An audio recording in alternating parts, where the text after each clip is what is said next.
Good evening. This is Blacklight on Sports, and I'm Dr. Mitchell-Palmer-McDonald. I'm Charles Hallman. And tonight's guest is a coach, a mentor. Um, More importantly, um, he's a member of the Mr.Basketball committee. And also, he's a championship coach. Welcome, John Robinson. Thank you. Thank you for having me. Good. We want you to start out by talking about your life, how you grew up, the different things that you ended up doing. You have quite the story to tell, brother. Wow. Yeah. Grew up in North Minneapolis. Mhm. Graduated in Minneapolis North, 79.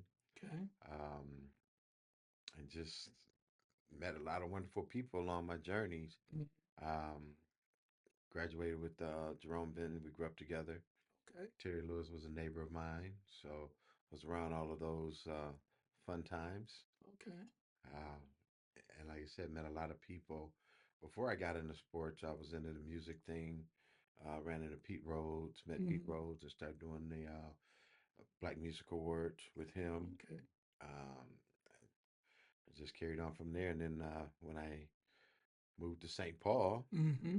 I became a coach.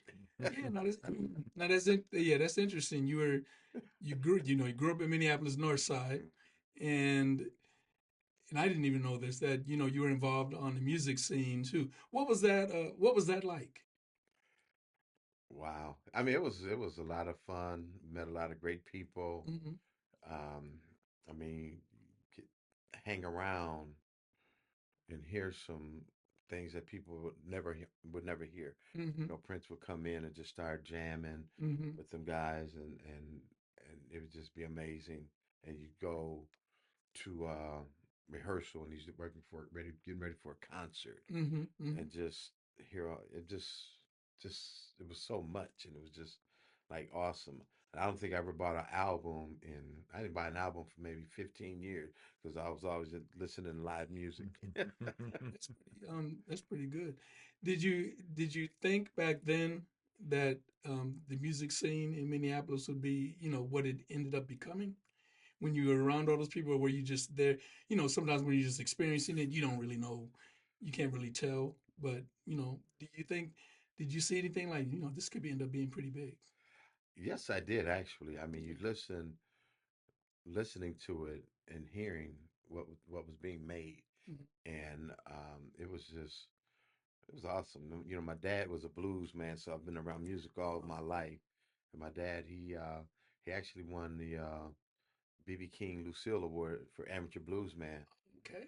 So just being around him, Mhm. and he had a little juke joint in Arkansas. So Mhm. just hearing, I've been around music all my life, so you kind of hear things to be like, that's different, that's special, and that's what that Minneapolis sound was. Mhm. It was so different, Mhm. and it just had that. I don't know how to say that old school funk Mhm. with that new um the electronic sound. Okay. Put it like that. Mhm. That's what I thought.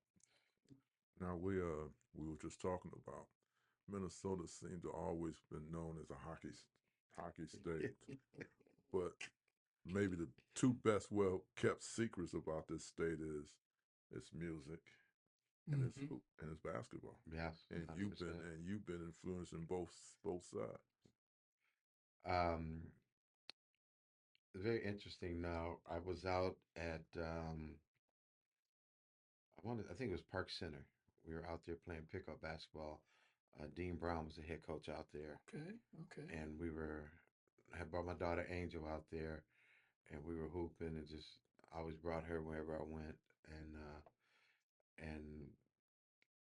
I don't know who was being interviewed, whatever, but I don't know if it was Dean, but the reporter was asking about basketball and how it was always going to be a hockey state.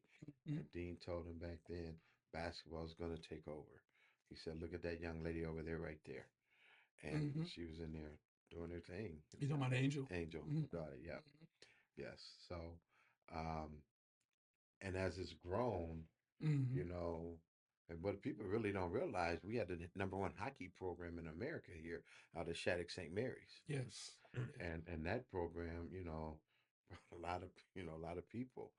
So you're trying to compete with that a school like that, and really I don't think we were competing. It was just more people were getting interested in basketball, and it was a lot cheaper.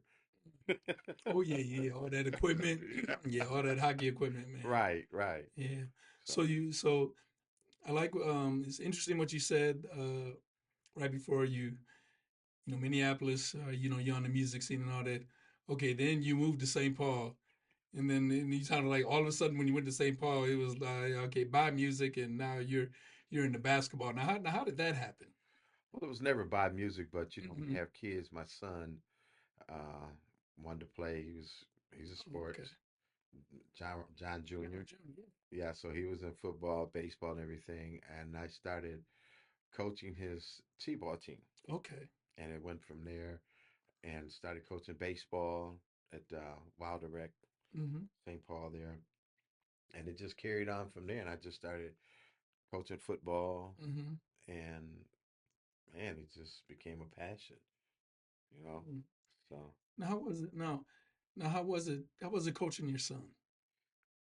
I mean, because some people say it's good. Some people say it's there's always been a lot of discussions about coaching your kid. with my son, it was easy Okay.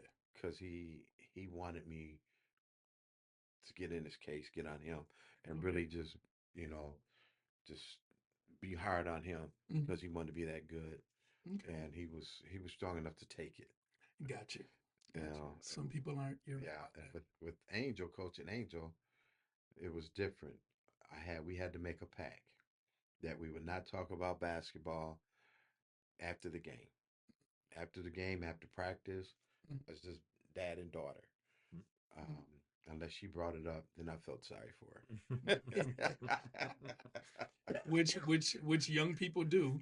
her. They always seem to be the ones Mhm. I don't want to talk about it. And then next thing you know, they bring it up. And there it is. Yeah, Right. and then, Right. then they're mad because they brought it up because you're like, don't bring it up now. So I get Hundred that. percent. Hundred Hmm. percent. And I think you making history on our podcast that you are. We had your daughter here earlier in our season, Yes, we did. and so I don't think we ever had a parent and the daughter. But We almost had you two together.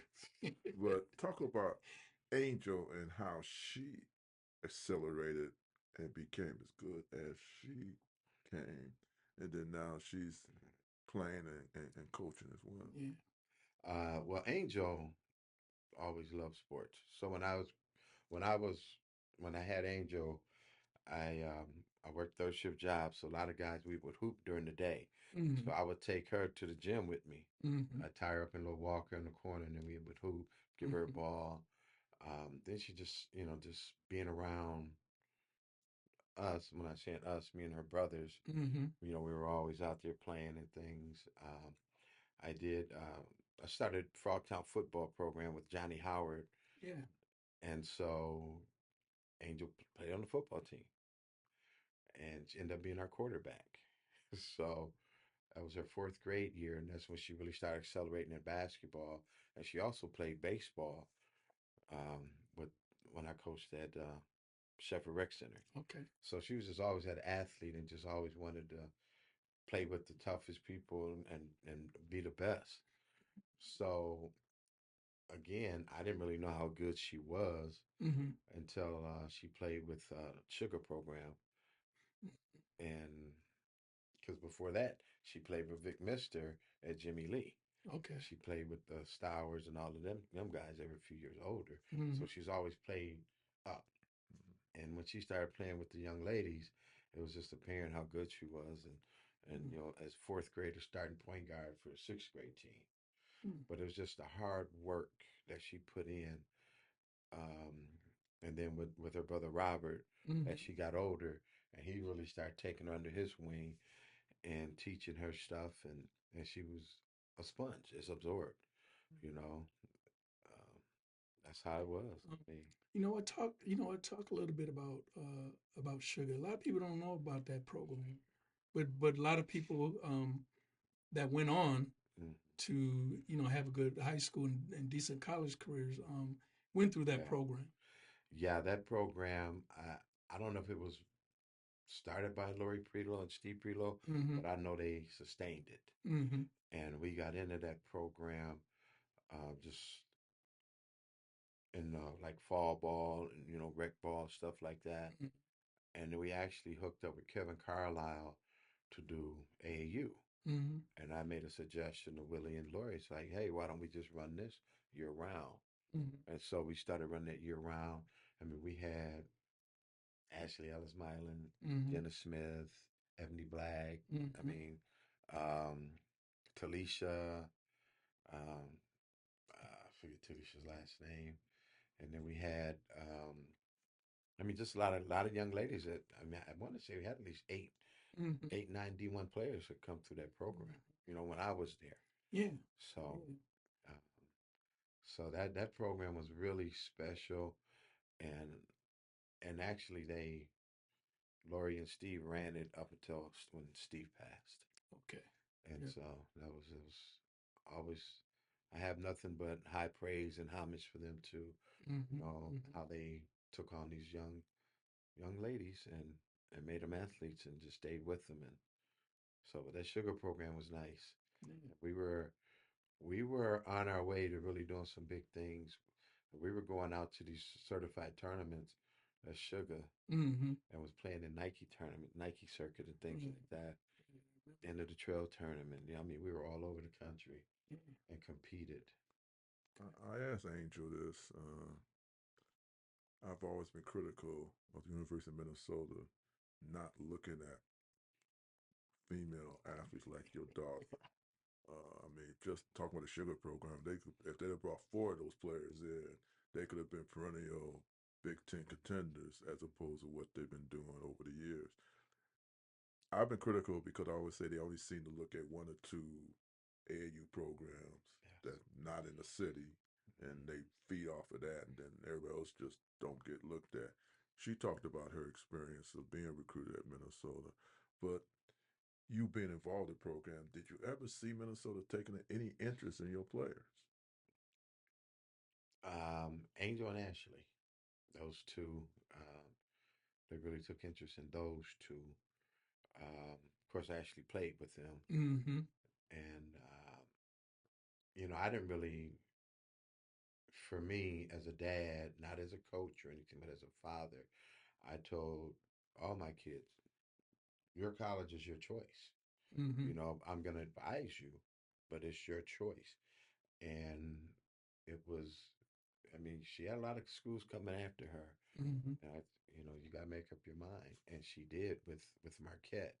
But there was things about the University of Minnesota that she didn't like Okay. and that I didn't like, but I wasn't putting my beliefs on her Right.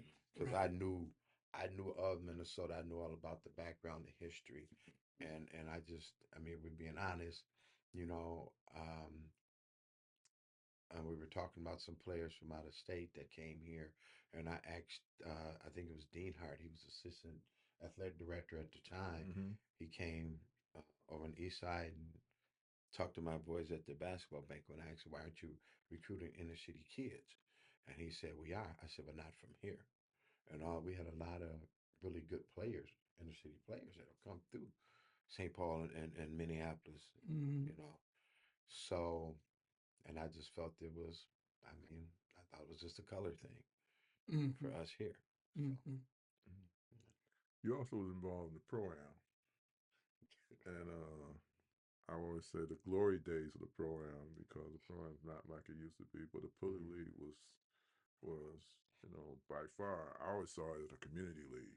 Yes, You know, yes, everybody came there not necessarily so much to see the basketball, but just the fellowship. right, It was right. That was just true. and but talk about your experience with that and some of the players that you played with and against in that league. I played with some great players. I actually played in the Augsburg League. That was a tough league to get That in, was big. That was and a big actually time. won that with I think it was Big Tree Rollins, and we had Slim Dozier, ST Thomas, Big ST from North, Mm-hmm. and Craig Summers. and myself, and we played. I was fortunate to play with them. I mean, I didn't play high school basketball or anything like that, but I was a good athlete, and everybody enjoyed playing with me. I mean, one of the greatest guards I've ever played with was Ronnie Bull Henderson. That young man was something special. Yes. And so you learn a lot and play. But like you said, Charles, it was the camaraderie, the family thing about it. You know, it was all, we had a great time, great conversations, and you knew everybody. Uh, I mean, man, it's been so long since I played in that. And I played early in it, you know, when Renee first started it. And actually, those Bob Shavy had started it. And I played in with Bob Shavy for a couple of years. And then Renee's like, yeah, I'm finna do this. And took it over. So I think I played 2 years with Renee and that. And then I just played around a lot of state tournament stuff. How did you, as you coached Angel, she and her teammates were part of that transition as far as making girls basketball very, very, very popular during that era. You know, what was it? You know, what was it like to experience that? And then, you know, you're an assistant coach, and you know, your daughter was one of the main focal points in bringing basketball, bringing girls basketball to a little bit more life in Minnesota. Wow, that was proud. I Mm-hmm. mean, and I had to be coach and dad, you know what I mean? And you know, everybody like, well, that's your daughter, you're showing favoritism. I never showed favoritism. I didn't have to. She worked harder than anybody else, Mm-hmm. and she wanted it. And I think um, when you talk about what that group brought, you know, that run was also done by some young ladies from Minneapolis North, but Mm-hmm. they didn't get the same publicity, the same Yes. same write off. I mean, she has some great teams over there. Oh yeah, you talking about fate? Yeah. Yes, Yes. yeah, and so Yes. Over and over. right, and so when you think about how social media starts playing a part in Mm-hmm. everything, and I think that was one piece to it. Mm-hmm. But the young ladies, they were a great group of kids, Mm-hmm. and they just played together. And we just did some special things, you know. Mm-hmm. Um, the first state tournament we went Mm-hmm. to, we took third, Yep. and we lost to Bloomington Kennedy. And my reasons, and me and Percy talk about that a lot. But Mm-hmm. you know, you're up 8, and all of a sudden, mysterious files start happening. But and then we turned around and beat Roseville for third place, Mm-hmm. with Amy Began at the time Yes. was a beast. And then after that, it was like, all right, Willie, let's go. Let's really take this and do this. Talking about Willie Taylor. Willie Taylor. Willie Taylor. Willie Yeah. Taylor. So we had. So we talked about the future and what would it look like and what do you want to do. And you know, of course, everybody's saying we're recruiting, we're doing this and doing that, but all them girls played together with Sugar. All them girls played, you know, and they wanted to play together, and they were from the community, from the neighborhood. So Yeah, that was that's I mean, what's interesting about that period was that people were transferring to all different types of schools all over the state, but it became a huge thing when you know Angel had already transferred there, yes, and then Ebony came later, and then right, everybody else came, right, and it became a big deal all of a sudden. All of a sudden, people started complaining. I mean, my dad was laughing at it yeah, a bit, and the interesting thing I remember, John, you could speak on this about that time, was that after the first championship, Angel was the only one to leave. So everyone was talking about what was going to happen because Angel was gone with the leadership and all that. What I found, and you can correct me if I'm wrong, what I found is that, you know, what she did was also a part of what the team did. So after a little few struggles, they got it together and made another championship run. yeah. So that was interesting, yeah, because we had when Angel and Ebony left, Yeah, you got to realize Ebony came off the bench scoring 20 points a game. yeah, So, and who was going to match that? You yeah. know what I'm saying? And then after they were gone, but they'd already instilled this this this culture Okay. into Central basketball, brought it back from Mm-hmm. where, Lisa Linsomore and Linda Roberts had it, things Mm-hmm. like that. So they brought that back. And I was still an assistant coach at the time, and I worked at Central. So, like you said, during that shaky time when we started, Mm-hmm. um, I had asked Willie, I'm like, Coach, what's going on with us, man? Well, what are we doing here? We're not getting the movement we need, things like that. So we took the offense again, Mm-hmm. and I had conversations. I had real life conversation with some of the ladies there on the Okay. team, and like, listen, you guys have an opportunity to go back to back. We can do this, but it's on you guys. Mm-hmm. And I want to say Kiara Buford stepped up Mm-hmm. and took the reins and like as a leader, and then Biddy Mm-hmm. Biddy came in and then we had Thea Taylor, who was really that quiet assassin and didn't do Mm-hmm. anything. But that when they just put it together, it was nice, you know. And Kiara Buford was all tournament 4 years in a row. Mm-hmm. So, And she's doing great things at the U. oh my God, Yeah. Kiara's a beast. Yeah. Now you are also involved with Mr. Basketball Committee. How did you get involved with that? Yeah. Well, I got involved with that while I was still coaching at Como. And when Ken Lean said what he said, you know, Oh big yeah, yeah, blow up with yeah. that. Yep. Yep. Then Mr. Robinson, Jim Robinson, not related, he had a meeting. We had a meeting at North High, and he brought a bunch of people together to try and save Mr. Basketball, and asked what was I willing to be a part of that, and I told him yes, and whatever he needed from me, I would Mm-hmm. do.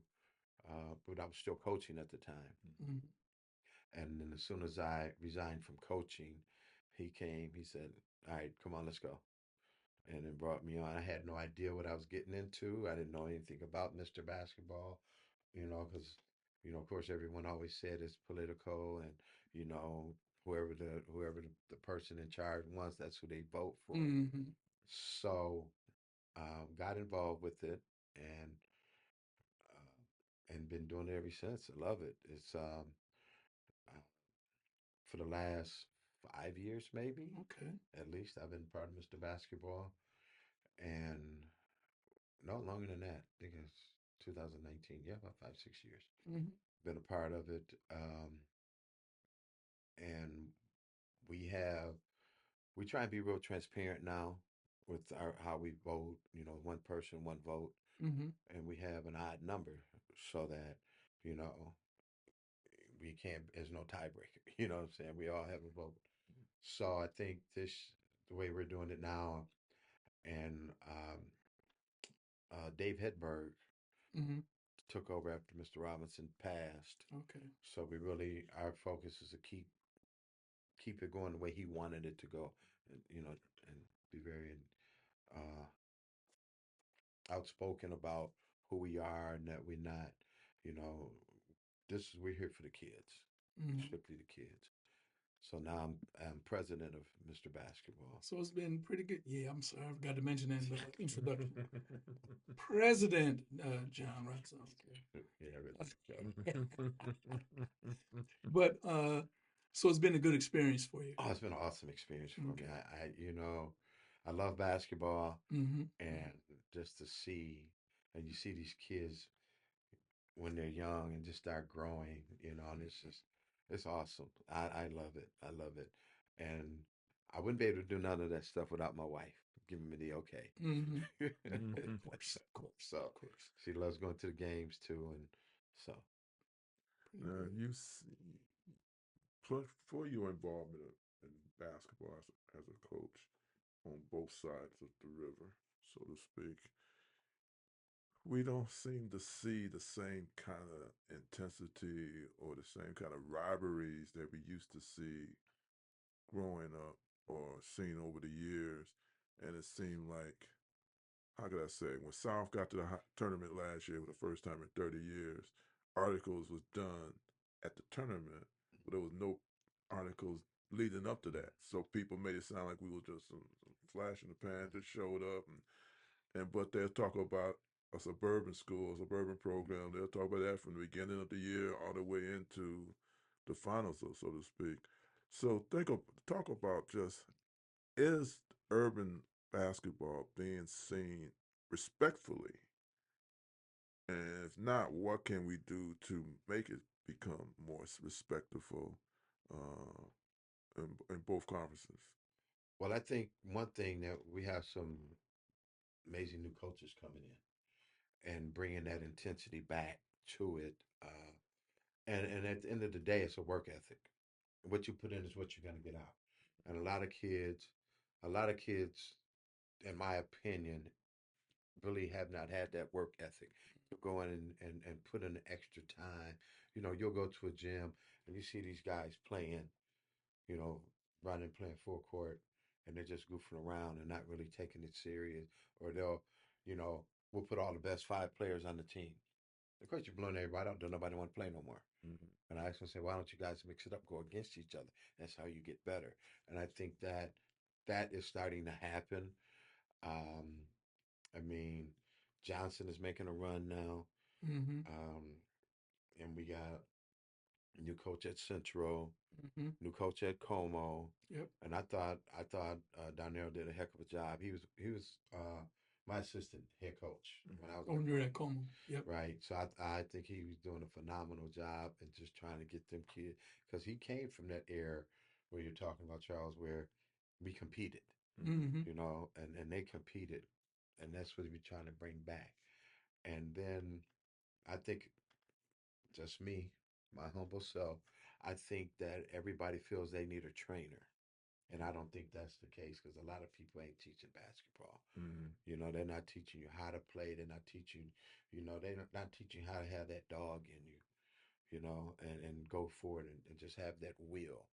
Like, I'm not gonna let you beat me. Mm-hmm. Mm-hmm. You know, I know you might be better than me, but you ain't gonna just do me like that. Mm-hmm. And I had a former NBA uh, player, former Gopher player, say that to me. He told me I was gonna be his worst nightmare, and I shut him down because you ain't gonna challenge me like that. And I think that's what's missed, but it's coming back. It's Mm-hmm. coming back. And as long as we keep pushing it and getting our kids out of these streets and into the gyms and opening up our gyms for them again, Mm-hmm. so that they can get in and do something and see what it's like. That's been the knock, especially on the Minneapolis side, Yes. that we don't have access to the gyms like we like to, because Mm-hmm. unions, whatever. You got to have somebody in the building, Right. the union, all that stuff. Mm. And so it just, Oh yeah, you mean as far as like the high schools? yeah, Yeah. so it just, Yeah. so therefore the kids, there's no place to build that kind of chemistry and that kind of camaraderie until school starts. Right. And then, then it's not as good as it could be in the summertime when there's no pressure at all. Right. Just to really learn how to play against. That is the interesting part, because in the 100%. suburb, in the suburbs, it's usually one gym in one suburb, right? I mean, one school, Mhm. one suburb, and then I just remember this when I was younger, going to Woodbury on a Saturday, and they opened up the gym, and the players knew the custodian. He was just happy to open up the gym, Right. and we can't wait to get to Martin Luther King Center or Oxford Right. on Monday Right. to play during those hours, but they weren't open up during the week. It was just, I mean, during the weekend. Right. And I noticed that difference as we went up in the high school ranks. Whatever Yeah. teams we were beating Yeah. before, and then we get to high school. Now all of a sudden they're giving us, Right. they're beating us, and we were wondering why. Mhm. And as I got old, when you're a kid, you're not thinking about it. Right. But as I look back, I'm like, they were working out and going to gyms, and our gyms weren't open. And then when they were, we're running Right. around just hanging out Right. and trying to get a game wherever we can. Right. And I think that what you're saying, Charles, when I was coaching in the high school, I always reserved the main gym and the field house. So there was a lot of young brothers out there trying to run AU programs and things like that. And most of them are paying for dang near everything, but Mm-hmm. they didn't have money for gym space. Mm-hmm. So I would let them come in and go to the field house. Go ahead, Oh, while your team was couple out while my practicing. team is practicing, and so that when the kids are walking by, they're seeing how I'm running my practice, and they're seeing they say, man, I might want to go here. You know, Mm-hmm. you might want to get one of them cats that, one of them studs off them teams. Mm-hmm. And so I got a lot of flack for doing that because I wasn't charging. I'm not charging him. Mm-hmm. And so that me and the athletic director, had a little falling out about it. And I'm like, that little money's going to do what for the school? But we have 15 young black males off the street, Mm-hmm. Mm-hmm. you know. So Now, as you think back on your coaching career, any any memories that pop out? Like just it could be a coaching moment that happened during practice. It could be the championship. It could be a timeout, whatever. Anything? Any? Are there any? I'm pretty sure there's plenty, but what are some that stand out? I have a couple standout moments. I think the biggest one for me um, is when we won our first state championship. Mm-hmm. And my daughter came off the court. When they pulled off the court, she just jumped in my arms. And that just like, oh my gosh, that was Mm-hmm. special. But as far as like just generally coaching, I had coached this young man, and I know you know who he is, Cromwell. Yes. And so Pierre played for me when I was working in Park and Rec at Sheffield Rec Center. And I would not let him quit basketball. I would not let him quit basketball. A lot of things going on in his life. I said, young brother, you need to be here, staying with us, playing basketball. And it was a game we were ready to play Johnson. I just had the pep talk. Now I'm getting myself psyched up. Johnson, right? And going against my partner, Vern Simmons. Mm-hmm. And so kid said, Coach, there's a man out here wanting to talk to you. I'm like, right before a game? So I'm freaking out. And it was Pierre. And he came up and he said, Coach, I just had to say thank you. Because if you wouldn't have pushed me to stay in basketball and and and and and, and stay with this, and even through high school, he said I would have never went to college. And I'm a college graduate. So that really is why I do it, and that's why I can't speak enough about Oh, and what that was he did to Pierre's me. playing for Johnson. Yes, and then And he had graduated. He left and graduated college, and he yeah, came back. yeah, Mhm. he's an assistant principal now Right, at Washington. 100%. Yeah, So but I had Pierre in yeah, class. Now he could be my boss. That's why them yeah, retirement days are coming. yeah. Might be coming a little early for me. Now, Yeah. John, you keep talking about you retired. Every time you and I run into each other, you say, I'm This retired is my this year. This is last. my last year. That was 5 years ago, I think, when you said that. And then we walked in. Then we walked in. We walked in the Titans gym, and there you were. There you were. Of course, you were helping Angel out because Angel was coaching, Yeah. was the head coach. Now, and then you said after this, you were after this year you were done. Are you done? I'm done. Okay. Yeah. So, and only reason why I coached last year Mm-hmm. was the opportunity to coach with my daughter, I'm pretty sure. and Yeah. that Yeah. It makes sense. that was it. Mm. Mm-hmm. And I didn't want to sit on the varsity bench with her, Mm-hmm. So I said I'll coach your C squad because of doing Mr.Basketball. I had to leave and go to the games and see the boys, Mm-hmm. evaluate the boys. But I gave her, what I had, talked to her, and she ever had any questions about anything. So we were good. And but it was if it wasn't for her, I would not have coached, Mm-hmm. point blank. And I've been asked to step out again. I'm like, no, I'm good. Now, do you find yourself when you're when you're going to games now, you think you're gonna find yourself still coaching? You know, you sitting in the stands and going, "What they're running this?" And man, I might be running this, or what they run that play for, or anything like that. Well, we and that's funny because once a coach, always a coach, I guess, Right. right? And then a lot of times when I go to the games, I sit around a lot of coaches and Okay. we Right. About talk and strategy. things Yeah. like that. Mm-hmm. And I was like, man, why did he do that? Mm. Or man, I would like you said, we've done it, and I've done Mm-hmm. it, but I've never questioned another coach's Mm-hmm. tactics or what they're doing. you know, I don't know, I'm saying, man, that's stupid or whatever like that. I'm like, Mm-hmm. I would just say why, you know, Mm-hmm. because he has his reasoning. Right. Yeah. I always wondered when I started writing, um, I hadn't coached, and before I coached 2 years at a middle school. But before I did that, I'm over here saying, "What are they doing that for? What are they doing that for?" And then I coached, and then I'm saying, "Okay, it's the stuff that goes on behind the scenes that Yes, people don't, that the fans right. don't know about because so-and-so's averaging 26 points a game. What is he doing sitting down? They don't know. Yeah, So right. so once Right.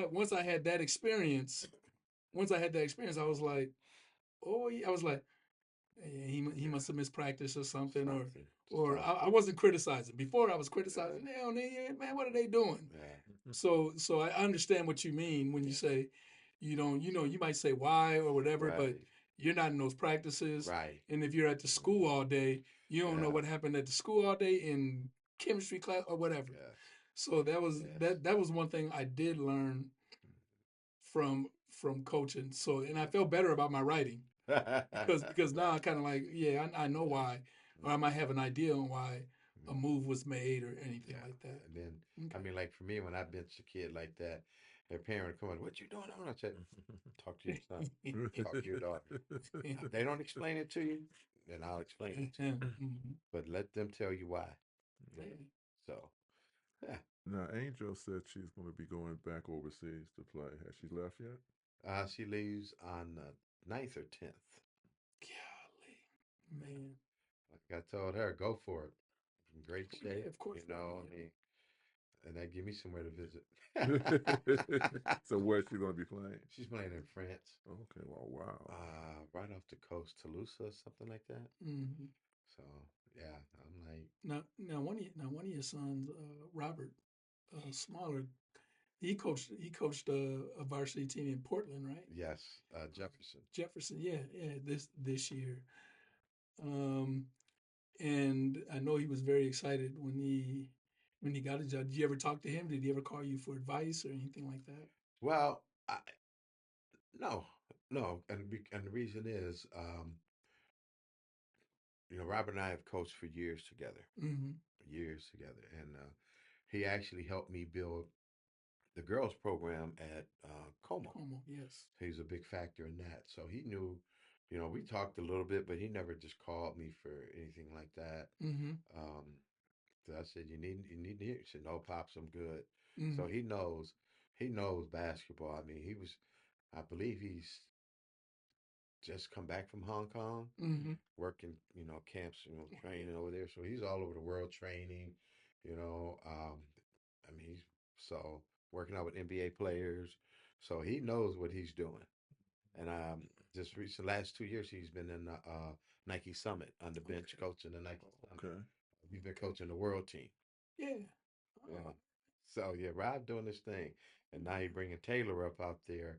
You know, his Taylor. younger brother. Yeah, Yeah. Taylor's coming up out there now, and making his, you know, getting his name out there. Mm-hmm.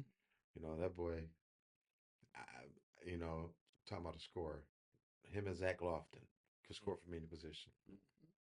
Take it, let that thing go. So, but Robert said this was funny. He said, you know, pops, Jefferson's like North, Minneapolis North. I said, how do I want to take that being an alum, you know? But I understood what he was saying, boy. Yeah. So so first year's always rough. So Yeah, of course. yeah. Yeah, of course it is. And then in another year or two, Yeah, yeah. it'll be his program, Right, right. and Yeah. you usually just don't come in right away. Um, They're used to they're used to the yeah, coach before them, and then yeah. even though he's assistant, still Right. I mean you hear this all the time, right? When you're an assistant for a lot of years, then okay, now you're the head coach, okay, and I'll never forget this. And remember the Titans.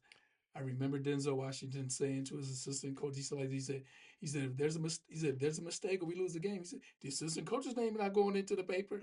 Right. He said my name is going into the paper. Right. So so it's a different. It's just a different take. It is. It is. But like when I was a head coach, I always tried to give my assistants a game to coach. Yeah. To try and, hey, if this is what you want to do, Mm-hmm. this is what you got to do. You got to prepare for your game. You scout, do whatever you got to do. So I try and give them that opportunity, because I can tell them, hey, I might not be here. Excuse me. And so you want to make sure that they're prepared. Yeah. So, and then if this is what you really want to do, like you said, there's all of the stuff behind the curtains that people don't see. You really don't. So you You got to really deal with don't. all of that. So Yeah. I mean, you win a championship, and everybody think it's all kind of like it's all glory yeah, and all that, and you kind of laugh. yeah, You kind of laugh because um, I'll give you an example. When South went to state, when and to the outside world, it's like, oh man, South is really getting on. Yeah, yeah. Well, I heard some of the behind the scenes stuff from Charles of what was going on. So just yeah, things that happen in practice or yeah. and Oh yeah, and setbacks that brought the team together. yeah, Just that type where to the outside world, yeah. oh man, they had that magical year. But Right. as while you're coaching them, there are a lot of things that go into play. Of course, you already know that Yeah, there's a lot of luck that has to happen. Everything has to kind of fall in place. yeah. And I think like with our runs in Hmm. state, you know, and people have to understand sometimes it's just better. Hmm. We had that team, that '07, Oh yeah, that first team. Yeah, that '07 team. I mean, you know, we're blowing top teams out. yeah. It's trying to go. We're trying to take that team to the Parade of Champions in Arizona, and high school league blocked that. And I wanted to say this about the transfer rule. Everybody say that was because of Central. Mm-hmm. It was because of hockey. Mm-hmm. Hockey, they changed the transfer rule because of hockey. Because people were leaving, And man, on a going different program. right, and it was a mess. I mean, it was hockey. So, and I have insight on that for sure. So, Yeah. yeah, Yeah, I think my dad said something yeah, about it being about hockey, and then I said, "Well, why don't you say so?" He said, "Come on, man." I said, "Who's gonna?" right. He said, this is what he said.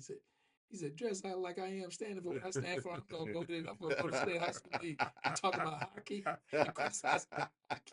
He said, he said, he, he said they'll be like, "Man, get this man out of here." But I see what Yeah. you're saying. Yeah, well, I remember the reason we had the season of COVID because of hockey. Mm-hmm.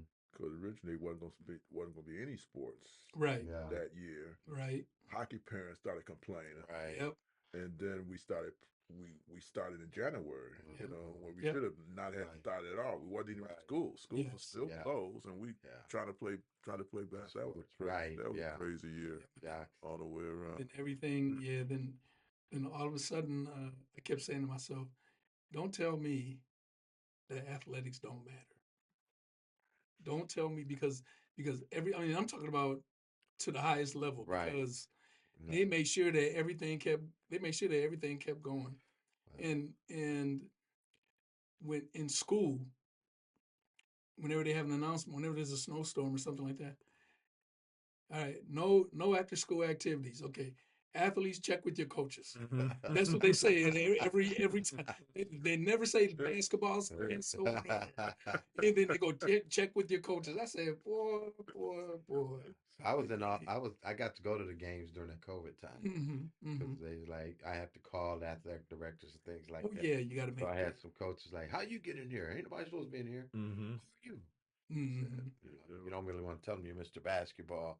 Or they Right, need to evaluate your kids. So right. yeah, so that was funny. But like you said, it went on, and Yeah, it should all been shut down. So yeah, it really did go on, and I mean, it's just what we live in now. It's just yes, with society. It's just the way it is. yes, yes, Sports is, I mean, come on, sports yeah. is big.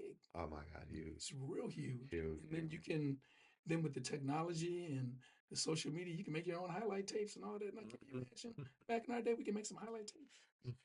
Are you Hey, kidding? hey, no highlight tapes is one play in one game. Yeah. Got a bunch of games. Man, Am I right? Yeah, yes. right. Oh my God. So you see his highlight tape? I said, I want to see the game. I know, no, no. That's what I'm saying. With some of the people that thought they were so good, shoot, you would in the highlight tape, they're all world, and then you Yeah. actually go see them play, and you're like, Oh my God. okay, Yeah, all right. man. But it's really interesting, and I want your take on this.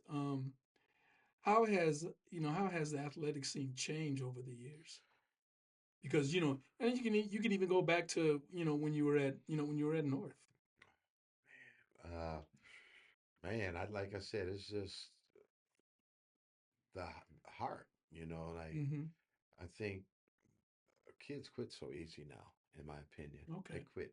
They quit. They give up. My kids knew when they started anything, you had to finish it. Mm-hmm. I don't care how much you didn't like it. Once you start, you finish. Now, you ain't got to do it again, Mm-hmm. but you got to finish. And I think that what changes a lot more, I think what's really changed the game is parents. Mhm. Okay. These parents, Mm-hmm. I mean, they think their kids the next Jordan, the next this, the next that. Mm-hmm. And like, going to a lot of games, and as you guys know, you've been around a long time, when you see a kid, you can say, "Ooh, that kid is special." You can already see it. Mm-hmm. You see it at a young age, Mm-hmm. and you watch how, and it's not just the talent, but it's the maturity of the level, how they understand the game and things like that. And I've always said this, basketball, all sports are played above the eyebrows. Mm-hmm. If you understand the game, Mm-hmm. whatever you're doing, you can not blow anybody out Mm, because you already know what they're thinking before they're thinking. mm, So I really feel that I was talking to a young man at a soccer game. It was a semi-pro soccer game, and we were talking about it. And he was saying how this guy he played against wasn't the fastest or anything like that. Mm-hmm. He made you look stupid because he knew before you did what he was going to do. And I really felt like Khalid Alameen, mm, he was so far ahead of everybody in that Yes, he knowledge was. of the game. Yes. And that made him, because you looked at him, he's so unassuming. He Yes. ain't no hooper. mm. Yes. Get out there and kill you. Yes. Right? Yes. Right? Yes. So, Yes. but it's just, he knew. He knew. Yeah. So I think that's another big piece about it. And I think Magic Johnson said it best when he was growing up. He said, my dad, we sit there and I'm oohing and ahhing. My dad would say, well, how did that ooh ah happen? Mm-hmm. What set that up? Mm, So there's always got to be something to set that up. And if you understand that, you understand, it's easy. mm, I went to see my son Taylor at Southeastern Oklahoma State. Mm-hmm. And that's when I went to see, took Dre to the John Lucas Yeah. Top Yeah. 40. Yeah. John. Yeah. And I talked to John. Yeah. And so I came back. I said, son, how's it going? Everything good? He said, oh, Pops, it's easy. I said, what you mean it's easy? He said, because I understand it now. I know it now. mm. And once these kids really understand this game, it'll get back to where we were talking about, Mhm. you know? Yeah.